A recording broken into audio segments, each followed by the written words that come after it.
Halo semuanya, kembali lagi di True Story TV dengan gue Frankie. Dengan gue William. Kali ini kita akan membahas sesuatu yang lagi viral, virus yang lagi heboh-hebohnya Di seluruh dunia tentunya ya. Dan itu dimulainya dari Cina lagi. Lagi-lagi Cina lagi. Dia kembali terserang virus kembali. Kembali dari COVID-19. Sekarang ini virus barunya itu namanya norovirus. Pernah dengar nggak, Bang? Belum sih, cuman kayak katanya itu dia virus lama yang kembali datang untuk menyerang lagi katanya.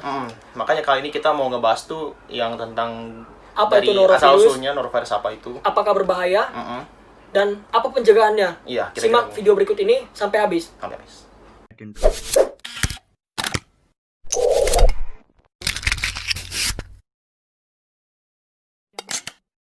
Oke, gue bakal mulai dari materi yang kita udah rangkum ya.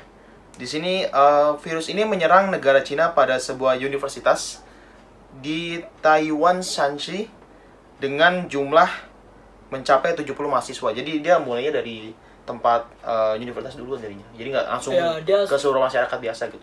ibaratnya belum selesai di situ, nambah lagi lah ya. Iya, nambah lagi, tapi cuman ruang lingkupnya tuh universitas duluan yang ketahuan. Terus para mahasiswa ini dia gejala-gejala awal tuh diare dan muntah. Jadi penyakitnya cuma dari gejala itu simple sih. Yang Cuman mungkin diare yang baru muntah. ditemukan, yang baru awal-awalnya yang Iya, kelihatan. mungkin baru kelihatan itu. Cuman emang gejala awalnya diare sama muntah.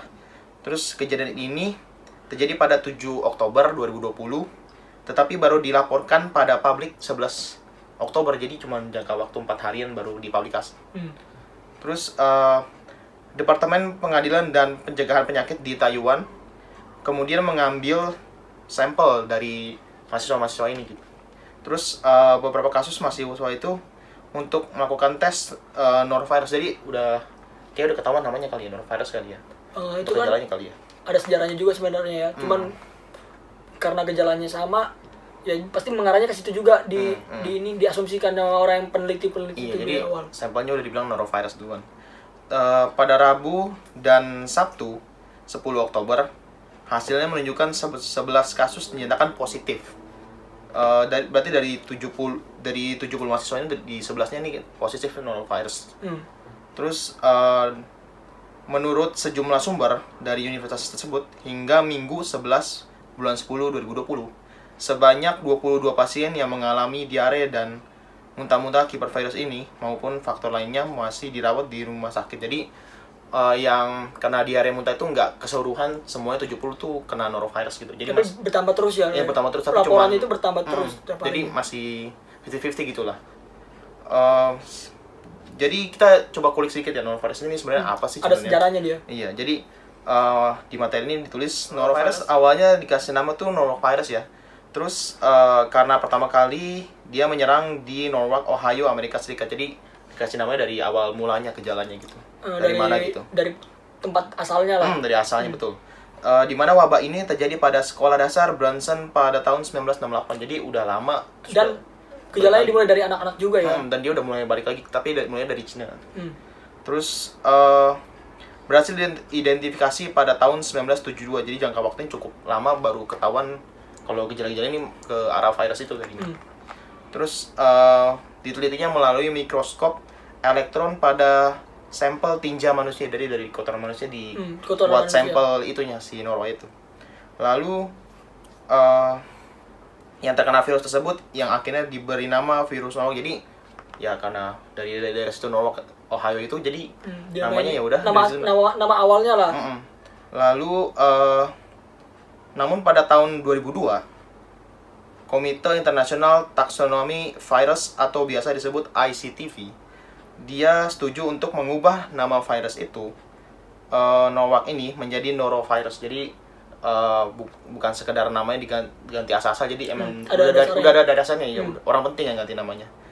Lalu dilansir dari Pusat Pengendalian dan Pencegahan Penyakit Amerika Serikat atau biasa disebut CDC, norovirus adalah penyebab paling umum dari penyakit gastroenteritis dan akut. Jadi si tingkat muntah dan mualnya ini udah beda gitu. Iya, dan diarenya tuh udah parah banget. Dia bisa mungkin sehari bisa berapa kali ke WC kali ya. Jadi udah parah banget sih jadinya.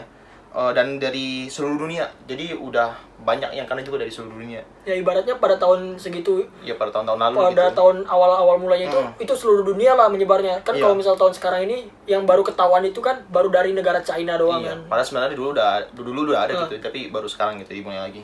Lalu gejala norovirus umumnya akan muncul dalam waktu sehari atau 2 hari setelah terpapar. Jadi kalau udah misalnya kita punya kawan gitu udah kena norovirus terus sehari 2 hari mungkin Misalnya kita kalau bisa, misalnya kita kena besok-besoknya iya, baru sehari 2 hari bisa muncul gejalanya. Ya. muntah, mual gitu.